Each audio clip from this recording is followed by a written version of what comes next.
Guys, আমি এখন বগুড়ায় যে দেখেন দত্তপাড়া, এই বগুড়ার দত্তপাড়া, হ্যাঁ দত্তপাড়া না দত্তবাড়ি। আমি এখন বগুড়ায় দত্তপাড়ায় এসে কই হ্যাঁ এই দত্তবাড়িতে আসছি।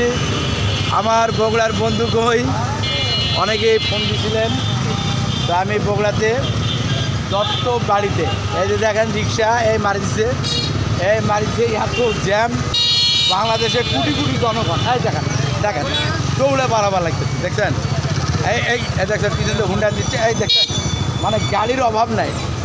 এই 55,000 বর্গ মাইলের রাস্তা আর লোক হচ্ছে কোটি কেন জ্যাম হবে না বলেন?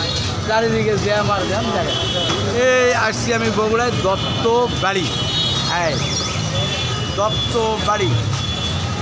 কারণ বগুড়ার বন্ধুরা মনে করবেন যে না আমি কোনো বগুড়াতে আসি নাই, খামোখা রাজভাই বলতেছে না দত্তবাড়িতে আসছি। এই দত্তবাড়িতে এসেই এখন চা খাইতেছি, এরপরে আমি যার জন্য এসেছি সে আসতেছে, তার সঙ্গে মিটিং হবে, কথা হবে।